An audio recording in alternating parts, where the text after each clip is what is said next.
Ling, as we said before, stalwart of New England Smash, getting right into game number 1 on PS2. And it's going to be really interesting seeing Kiwi's more aggressive Pac-Man versus Ling's more defensive Peach. Maybe the opposite you'd expect from those two characters. This matchup happens more often than we'd like to expect.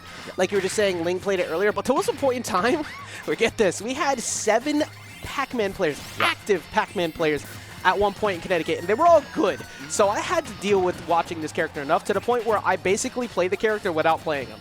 And with these two, Kiwi is a very reactive control-based player. She forces you to approach her, and then as the match progresses, she realizes where your defensive habits are. She'll start to approach. She's also active out of shield. You know who doesn't really care that much about shield?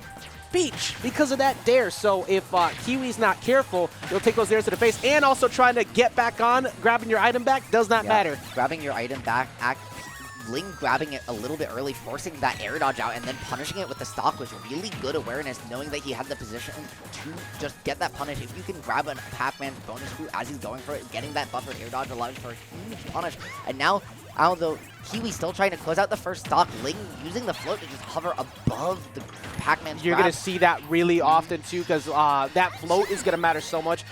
Even though the out-of-shield game and the aerial game from Pac-Man is really good, Peach doesn't really care. Peach can kind of hover above all that and force you to double jump at him, where Ling's going to win that situation 9 times out of 10. And that was really good from both players. Ling getting the bell, finding the situation, almost getting the stock, but then the water pushing Kiwi just out of reach, and finding the up air, or that hydrant position in the center stage is so incredibly strong. It not only splits it in 2, but gives Pac-Man a way to get away from Peach on a vertical plane, which is something that he can struggle with otherwise. And there's that true to form Kiwi play that we know and love, just standing still, literally waiting. However, Ling has this innate ability to cheat the system often, especially when I put the headset on. Stitch Face has already showed up. I was watching earlier how multiple Mr. Saturns have shown up today. And multiple Stitches as well. Like, yep. The legacy is actually the legacy of how RNGesus favors Ling above all else. Is the actual lore behind this. And back air coming out, Ling again finding the stock and just starting to build a little bit of a lead here. The first stock was a little bit close, but now Ling's almost already lapped the percent. Kiwi just trying to get a hydrant set up, try and find an early stock, but Ling ready for it and finds the corner situation and trying to make an edge guard happen. But Kiwi's so disciplined off the ledge that it's going to be hard for Ling to find these consistent ledge traps like he has to. The biggest thing that Ling basically is doing is like, okay, I'll get my trades, I'll get my quick hits, because if you're got really good active play, Ling going too far, I think he wanted just a fade back forward air in that spot, but actually just gave Kiwi a gift. Granted, it's 105% on the opposing side, so it might not be a throwaway. Yeah, and you really don't see that happen from Ling very often. He makes very few mistakes. He's one of the safest players, both the benefit and detriment of anyone in Ultimate. And Kiwi letting that shield go all the way low, but the water timing means she's not going to get punished for it, giving it a little bit of time to recharge. And now in the corner situation, and that grab covering spots are so incredibly strong. And Kiwi just using Apple, you don't see that one very often, letting those fruits bounce along the ground and to just really not let Ling get it. And Ling just trying to get himself off the corner here. That Cherry, like we were saying, for pretty active, it helps with dealing with low cancel attempts at float, but that's going to force her to go high to turn up, not letting Kiwi kind of change her trajectory. The Nair won't be enough to get the kill just yet. That's a dot eyes, though. That was a great tech. I didn't think there was going to be able to be a tech with that being dot eyes. Doesn't matter, though. The bear on the attempt with the up B out of shield, so you can try and get away from all that. Doesn't matter. And one of the things, too, is that bear also hits the trampoline, which means it's active longer. So even if it was spaced slightly higher, like if Ling had done like a normal height float, it actually might have missed because Kiwi would have gotten away. But the fact that it hits that, it lingers longer, it lasts in that space, means that there's no real getting away from that. And Kiwi now going right into game number 2. The perfect way to describe fighting Ling is there's no getting away from that. Yeah. Like, everything you think is correct is wrong. That's just CT, though. Like, light, too, right? At the top level, it's just, we do not let you get away from us. We will play both the most aggressive and most campy you've ever seen, and just smother. I've said it in the past where New England and New York and everybody in general has this thing where they hit you once, it's like, huh, can I kill you? And that's kind of the, like, outside of the top, most of the people were pretty passive. Like you saw Hawk in the past, Kiwi, the Legend of Interrobang. We had a lot of passive players at one point, and we have that kind of middle ground finally now. Yeah, it's really nice to see as the game gets popular more or playstyles develop. Kiwi making such good use of this Hydrant, that F smash on platform cover along with the Hydrant covering all of the options, and Ling not able to make it back. Kiwi finding an early stock. That was incredible. That was so good by Kiwi to get a good lead to start off the game with that too, because now you force Ling's hand to have to approach more, and of course Ling will do it, but for Kiwi and Pac-Man in general, you are so much better off when they have to constantly swing on shield. Yeah, her Hydrant adjustments in this game, the way she started to play around it on this smaller stage, so good, but getting caught by that down tilt forward air, gonna be the stocking. Just like that, Ling has evened it all the way back up. Kiwi, though, utilizing these platforms on small battlefields along with the smaller stage and really just not letting Ling get down.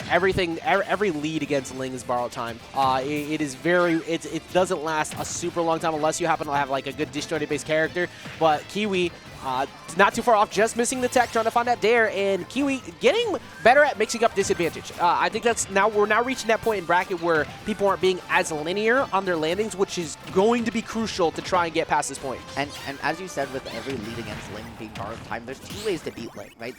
You either smother him and never let him reset to neutral, which is like what Light does, or you play a character that can just kill him in 1 or 2 interactions and just get a read, which is what happened last weekend at Apex. But finding the up smash, Ling managing to, despite Kiwi's early lead, find his own stock lead, and now Kiwi is on the back foot trying to use this bell, find a stock. This is exactly why getting out of hand. Exactly why you don't get too comfortable with the lead, and Kiwi understands that too. Kiwi is not gonna kind of falter with that. Also, something I just remembered too is that they both are Metafy certified coaches, so they have been around for such a long time. They get how this works, but Kiwi is looking for, I think, a bear at this point on a good jump read might be the play. Yep, and I think that's why being put there. I was about to say, or a key, and as I said it came out before I could get it out. Now the Apple trying to use that at an angle just to cover your disadvantage. But you have to find your way out of the corner, and now going low, this Apple's not going to be as useful at finding the stock anyways. Ling actually overextended slightly in that, trying to go up there to get the rip-off stage because of how, like, you think that the ledge invincibility goes away. But that's the most unreactable spot where Apple in favor. Ling knew, like, if with the item in hand, you can just wait for them to commit to that, and you can throw turn it back. You don't have to do much. That bear should be enough. That's going to put Ling up 2 games in the set. I will say, though, that even though Ling did overextend, I think he knew he was overextending. Because his choices are, okay, either I get hit, and I have 100% lead, and I'm confident, like, he's betting on himself. He's like, I am confident that he did bring it all the way back against Pac-Man, I'm gonna win that, or I'm just gonna get the hit because Kiwi's scared, and I'm gonna kill her. So now getting into game number 3, we're not gonna see any character switches, which makes sense. No, not at all. But we're getting to Kalos, and that I think is a really interesting stage. This is risky. So basically, I was talking about the Legend of Interrobang before. This is a stage that Ling will shift his entire focus. He will camp you here because those platforms will allow him to get on there, double jump, and float above you. You know who can't get up there that quick to get you with a big punish? Pac-Man. So even though Kiwi does get better traps here on ledge, it's way easier for Ling to kind of hide from everything else. That being said, those up air, Nair, and Galaga are going to be really good tools to make that happen. And one of the big keys, I think, in this matchup on this stage is going to be can you keep your opponent in the corner more, and we're seeing that's exactly players just really prioritizing that even more than normal. That's where we're getting to right now. Ling is consistently starting to walk Kiwi back over to that corner, even though her air game was pretty good at the start. Doubling up on that turn up, taking one of those trampolines away. Ling looking to try and get back down safely. Even with the bell in hand, that down air will trade off multiple, and that's going to take it out on the first stock. I love the attempt at the bell from Kiwi, but Ling ready for it and just approaching right past the angle. He's so familiar already with the matchup, knowing exactly where it comes. And I think that not a dot eye is just a regular turn coming up. That one was a dot eye though, and now the pellet, so Ling's gonna get a little bit of healing off that. Really nice job by him there. That was really interesting. I won't lie though, interesting tech from Kiwi to put the pellet out to get the trade off and stop it so she can either grab it herself or do something, or just like force Ling to go approach. But Kiwi has only taken 29% ritual. It's not been too bad compared to how that this game started. She missed her Z catch on the bonus route there. They're really letting it, unfortunately, right Bell in that position can be so good, but instead she's getting put in the corner in disadvantage. Ling is so incredibly efficient in these positions, but Kiwi just trying to make Oh, all the stuff. I don't know, I'm freaking out so much when I see the fair just at ledge, but at the same time, it's just because of how much damage Ling keeps getting at ledge. Like, Kiwi can't afford to consistently get pushed there. And right now, she's trying to box her way out through using the fruit to get down, but Ling's positioning's been really good, and the trade-off with this counter pick here to game 3 was that these blast zones are wider, so it's a little bit harder for Kiwi to find that straight hit in center. And this is exactly what you were talking about before, right? Ling is just, now that he has the lead, he's at kill percent. He's just sitting back, he's just camping Kiwi, and then when she starts to really set up defensive, that's when, once she commits to that, that's when he's going in. This should be the second. No, just often we're down there trying to find an edge guard. Yeah, I think the big reason, of course, is because a Kalos you back throw, that's not going to kill. But no, if not you, okay, actually, that's not that easy to get a throw. I don't even think you can with Pac-Man's speed on grab fast enough get that whiff punish on that. And speaking of whiff punishes, Ling spacing around that grab just so perfectly, and again, and Kiwi not able to find these if she fishes for another one, Ling's gonna probably be ready with a much stronger punish, but and there she goes, finding the back air into the corner situation. There it was. And that will finally get a trade-off there, but this is a big reason why when I saw Kalos, I went, uh-oh. Because Ling, I've seen it for the past, 8 years. Ling is not afraid that with the lead, will force you to approach him, especially on a stage like this. That tournament's going to find its mark, though. That's going to force you to have to go for side B, and that's a free punish from Ling, and that puts him almost in that 3-0. There's a bomb out. You just wait that out. Yeah, I think... I was gonna say, or not, just like, yeah.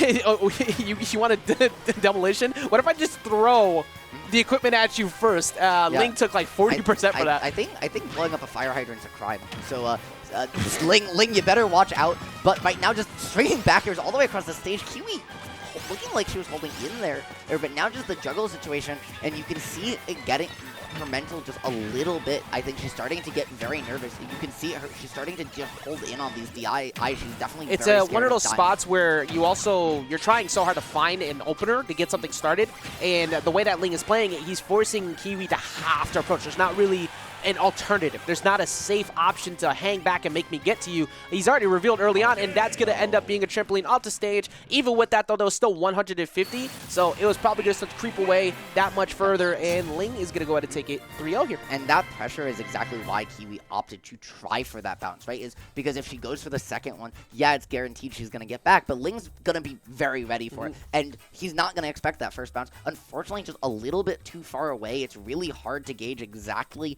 with Pac-Man where that drift is going to take you, and unfortunately just in those nerves that she very clearly had at the end of that game, just spaced it a tad too far away, and Ling, I mean, surgical as ever. Yep, and now we're seeing something I'm not too surprised to see coming up next, but definitely not the preemptive thing that everybody was anticipating. Maybe I was on my court. It's like, why am I getting dragged down here? But it's going to be Snow and May versus Don.